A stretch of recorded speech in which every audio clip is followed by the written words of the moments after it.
I hadn't met George and Harry then. That's just as the Aztecs break up, that comes out. And so does John's Yesterday's Hero. Then I get called up to see if I'd go out with Stevie, which puts me into New South Wales, where I do live now. So that was a circumstance once again. I auditioned for that. George and Harry, they always audition, even in England for Easy Beats, they always audition. Not many people do. Actually, get all the piano players down. Next, a proper audition. Several players.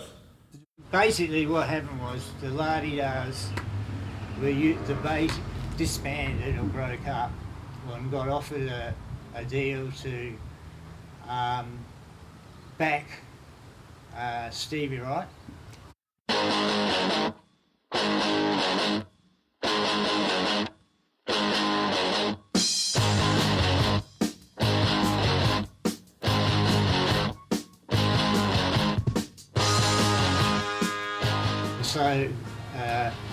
So we accepted that, and that was the whole production.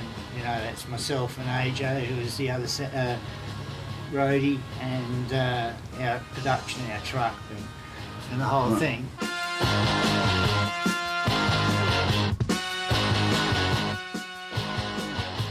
Yeah, well, that sort of started it for John, because he was the Bill, the undercard, you know, and so it made it all nice and neat, and he came out and he did Pasadena and, you know, Yesterday's Hero and...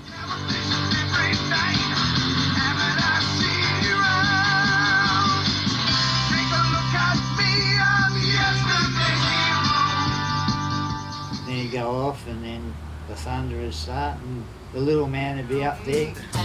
Or else you'll get your heavy 6 feet of solid ground. The little man, you come running down the stairs and disappear across the front of the stage into the audience, and you have to go in and get him out, you know.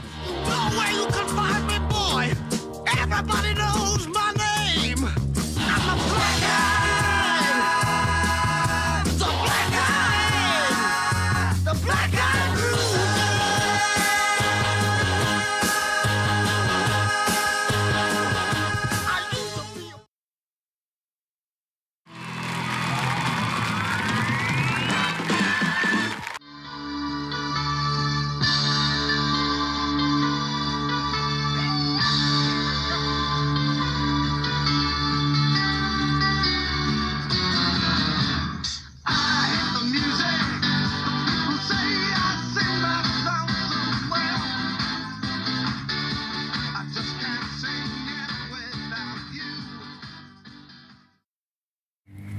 We don't organise our audience. So did you get any Black Africans there? Oh, shit, yeah. I think they're up. That was one of the provisos, so they ended up and down. Yesterday's hero, that's all I be.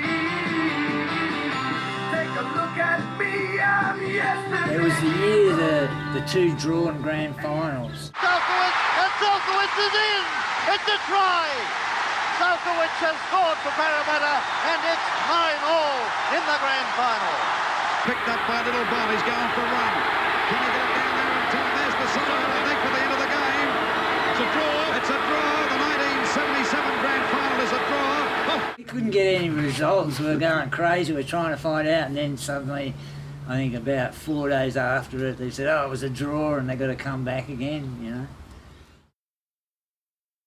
A fresh attempt to find a diplomatic solution was made in September 1977. 2 days before we were supposed to go to Rhodesia, the militants blew up, rocketed the hotel that we were supposed to be staying in, so Pig, JD, me included, a few, you know, we've all gone, whoa, to the South African promoter, you know, we're not going there, forget it, you know, forget it. So we ended up not doing that. We didn't go, so we had a bit of time off. So, but it was in Joburg, which is up in the sky, and there's not much going on, you know. And then a few parties, like we'd go, because you know they were all white, we'd go to, you know, and you know, living in these big lavish estates like you see now, you know, like you know, oblivious to. But we used to get in the shit a bit with the hotel management because we treated the staff the same, you know. We come from Australia, you know, like, you know, we actually used to get our pot from the wait staff, you know. So, you know, but yeah, so we started doing just white OG, and then we started doing interracial, but it went down so well the first run round, we ended up staying another 5 weeks or something. We ended up being there nearly 2 months. Our last gig, as I said, was in Durban. That was an interesting one because that was all people, everybody, and that was outdoors at the tennis stadium.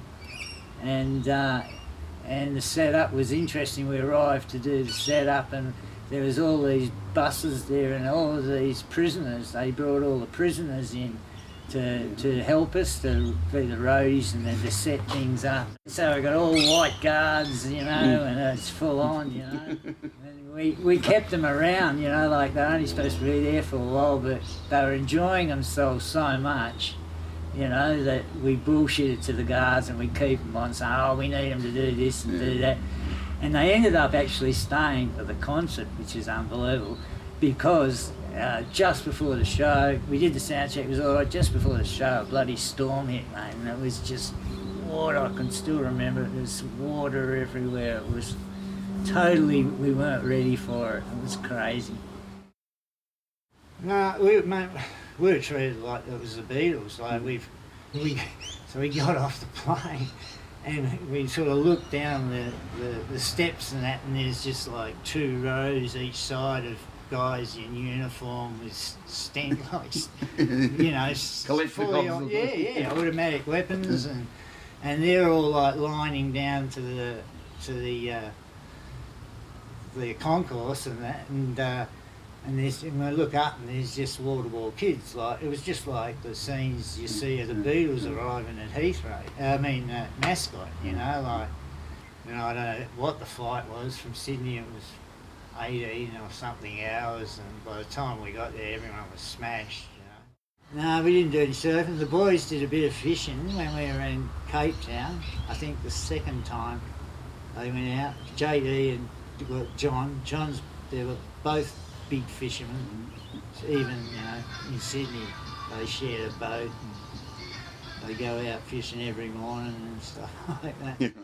You know, I think John's still in it. I saw him on telly the other day. Jesus, he's looking good. John, you're looking really good, mate.